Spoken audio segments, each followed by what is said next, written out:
Nobody can scream and growl like my next guest. He has immortalized such soul classics as In the Midnight Hour and the song you're going to hear in just a second, Land of a Thousand Dances. Please say hello to Wilson Pickett.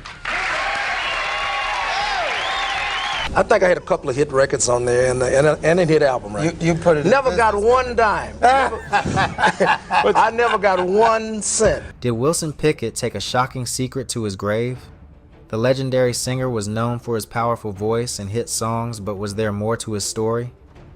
Some say he had a dark side that few people knew about. What was he hiding? I'm in love. Yes, I am now. Did his personal life have scandals that the public never saw? Let's take a closer look at Wilson Pickett's life and the secret he left behind.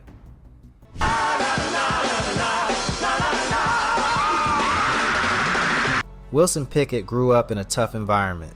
His family, like many others in the South, believed in strict discipline. His sister once said, "It wasn't uncommon for that type of thing to happen in the South. Not only for our family, but for a lot of families. They were under so much stress and it builds up, and every now and then it would just release in fits of rage and anger. This meant that children in the family were often beaten as a way of keeping them in line. Many parents thought this was normal. They didn't realize that these harsh punishments came from a long history of slavery. Back then, enslaved people were beaten to keep them under control, and this way of discipline was passed down through generations." I was born in Prattsville, Alabama. To the American Bowl, Georgia State and the other team was playing. Wilson Pickett was not the kind of child to back down. He was full of energy and always ready to fight back. His family often used the word whoopings to describe the beatings he got. But no matter how many times they hit him, he refused to be broken. He was described as a mean little boy who never gave in to fear. The more they tried to control him with punishment, the more rebellious he became. He had a strong will and wasn't afraid to stand up for himself. Even though his family was strict, they also made sure he went to church. Every Sunday, Pickett and his family attended Jericho Baptist Church. The church was more than just a place to pray. It was a big part of their community.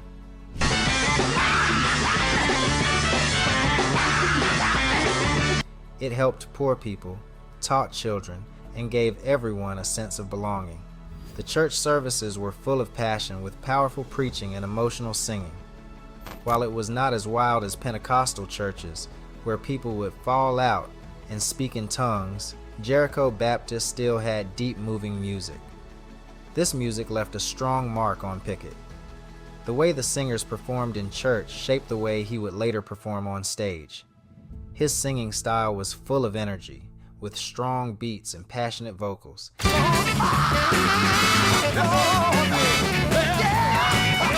As a teenager, Pickett became obsessed with gospel music. He loved the sound of gospel quartets, which were groups of 4 men singing in harmony. This style came from older traditions like Jubilee singing and barbershop quartets.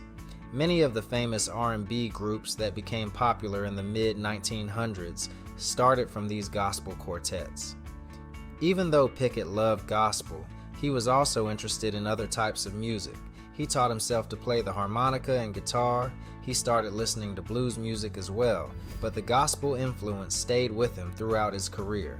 The way gospel singers poured their hearts into their music became a key part of how he performed. At just 15 years old, Pickett made a big decision.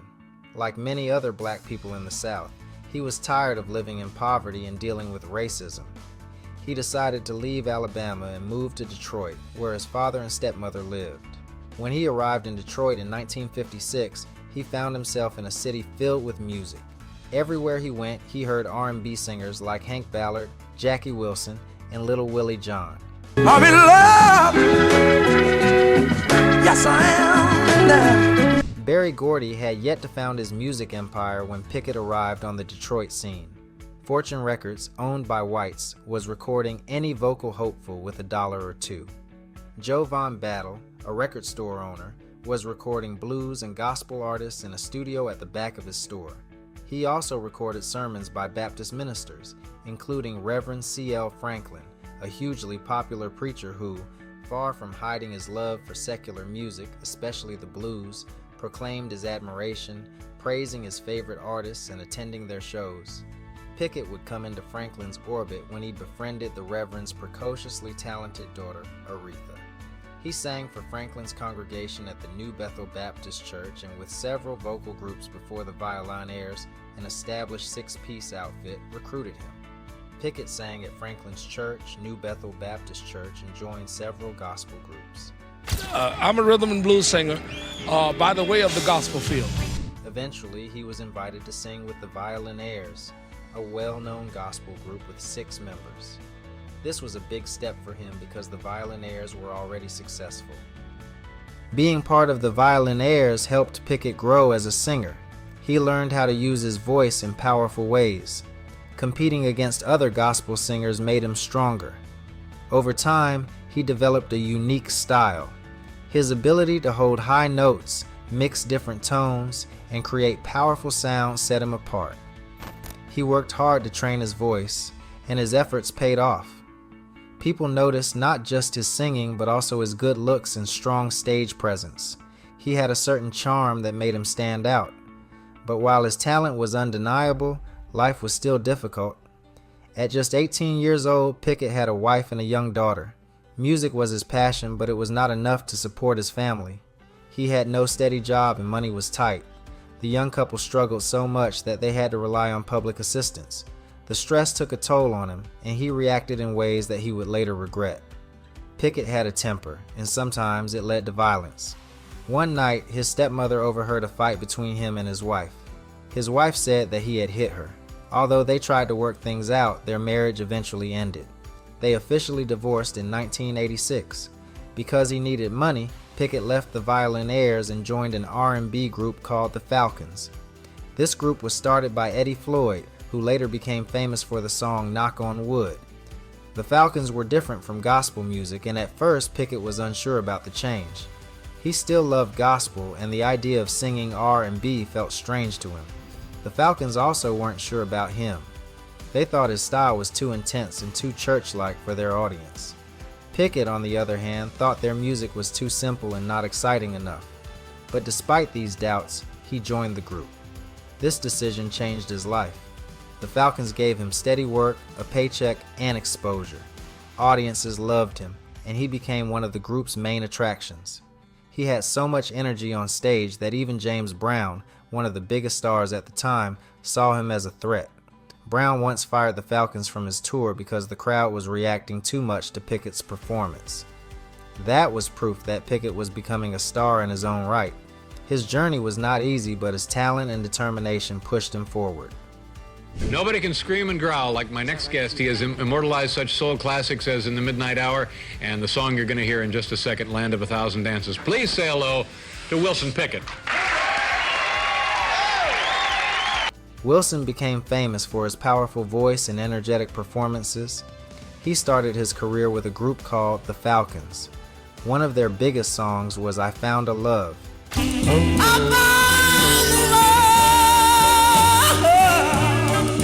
This song was special because Pickett wrote it and sang the lead vocals. The song was inspired by a church hymn which gave it a strong emotional feel. It caught the attention of Jerry Wexler, a big executive at Atlantic Records. Wexler was an important figure in music and even helped create the term rhythm and blues to replace the old term race records. This was the start of a working relationship between Pickett and Wexler. They didn't always get along, but they made great music together. Atlantic Records decided to buy the rights to I Found a Love. While the song didn't become a massive pop hit, it was a success in the R&B world, reaching the top 10 on the R&B charts. This was a big moment for Pickett because it was his first hit song. After that, Pickett decided to leave the Falcons and start his solo career. Without him, the group didn't last long and eventually broke up. But even though Pickett left the group, his journey as a musician was just getting started. Pickett's solo career took off when he went to Memphis to record music for Stax Records. Stax was a soul music label started by 2 white siblings, Jim Stewart and Estelle Axton. They built a music studio where black and white musicians worked together, which was rare in those days. In 1965, Pickett recorded one of his most famous songs, In the Midnight Hour.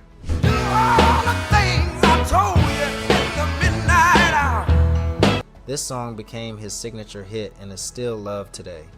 The music was simple but powerful. The rhythm, played by drummer Al Jackson and guitarist Steve Cropper, made the song feel exciting and fresh. Even after many years, the song still sounds just as good as when it was first released.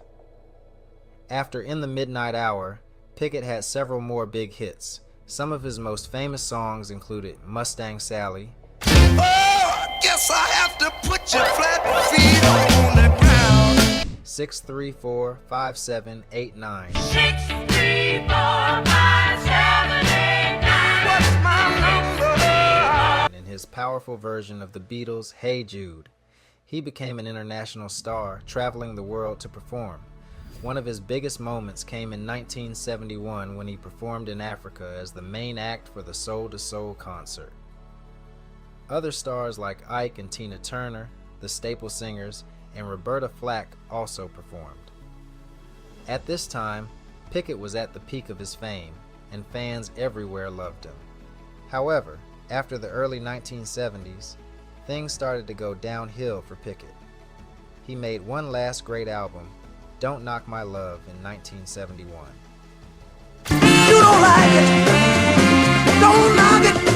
Somebody else. But soon after, soul music started to lose popularity, and disco music became the new trend. Pickett's style of music wasn't in demand anymore, and his career began to slow down. He struggled with addiction, drinking too much alcohol and using heavy drugs like cocaine. When it comes to drinking, I only have to look out for Wilson Pickett. Yeah. This led to serious problems in his personal life. He became violent, hurting people around him, including his own family, his band members, and the women in his life. People who worked with Pickett were shocked by his behavior. Mark Ribbett, a respected guitarist, once played in Pickett's band and saw how badly he treated others. Ribbett explained that some men hurt others simply because they can. Many of Pickett's friends and co-workers were disgusted by his actions, but they couldn't stop him. His violence made it difficult for people to stay close to him.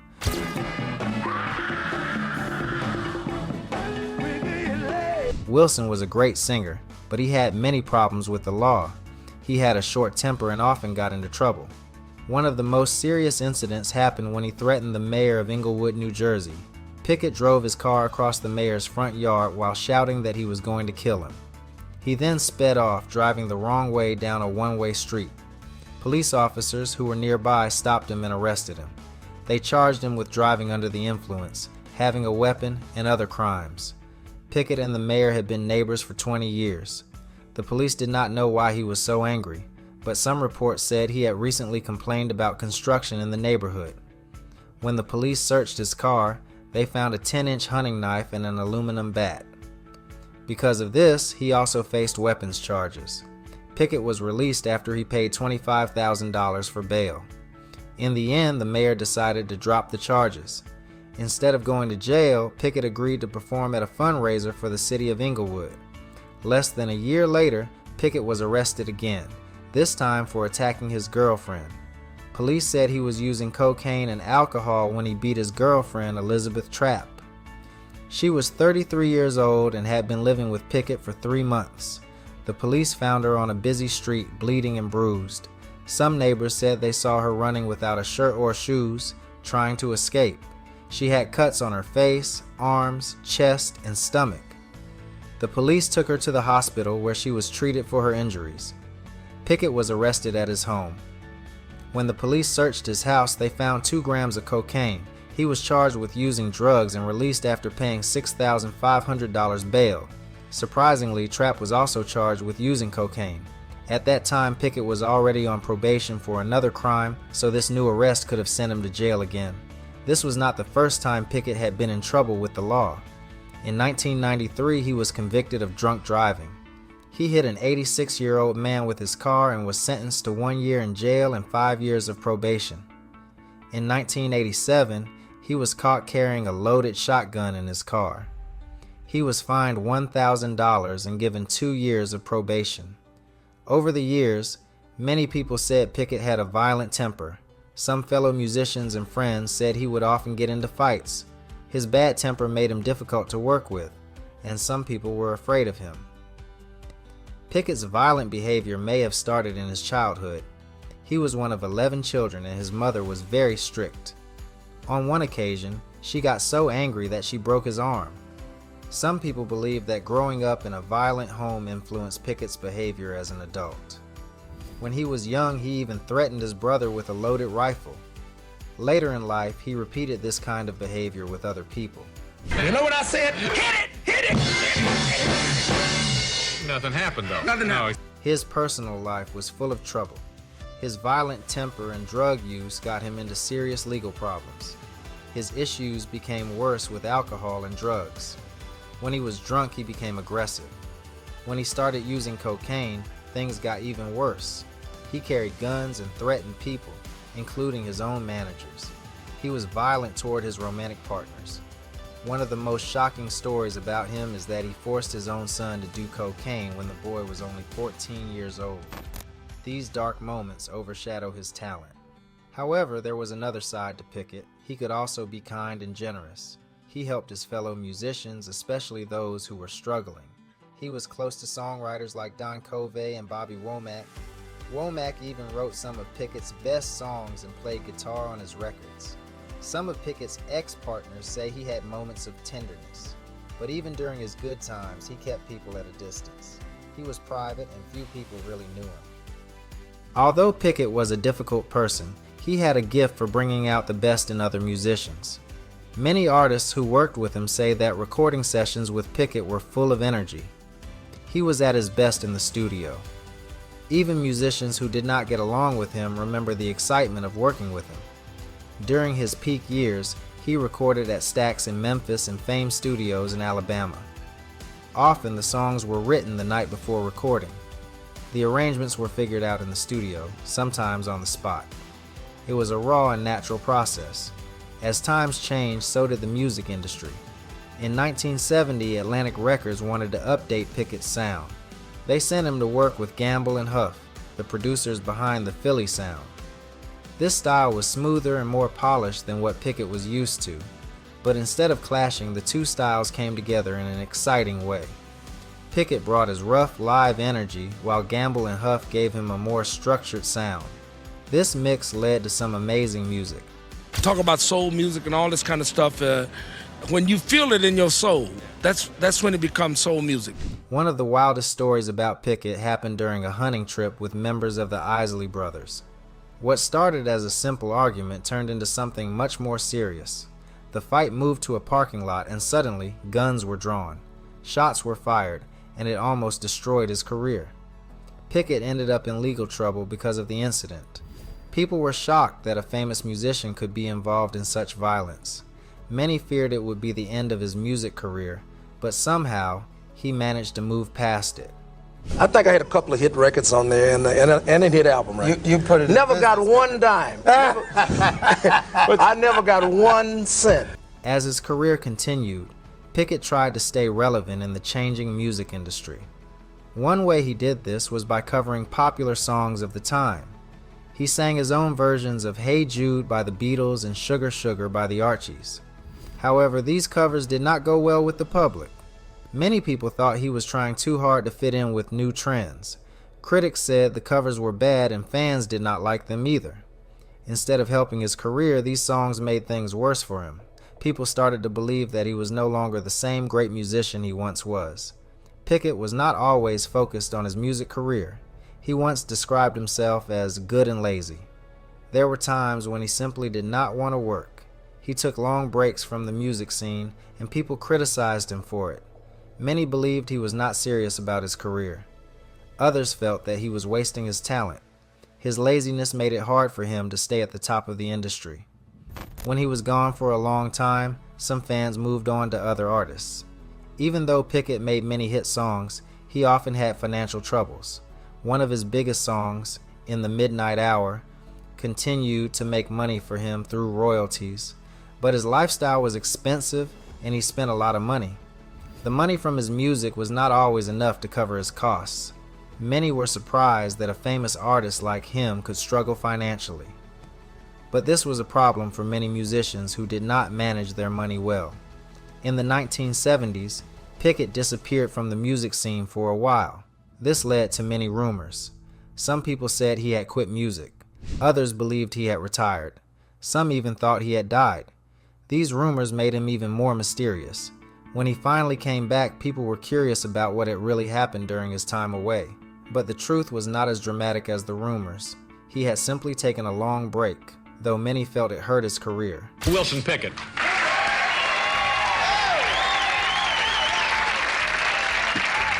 One of the biggest signs that Pickett was struggling with his music career was when he walked off stage during a Las Vegas performance. He had been working late nights and performing too many shows. The stress became too much for him. One night while performing, he just left in the middle of the show. Fans were shocked, and it showed how tired and frustrated he was. This moment proved that the music industry had taken a toll on him. What is the key word to your music? I think it's God-given music. God-given music. Wilson Pickett passed away after suffering a heart attack.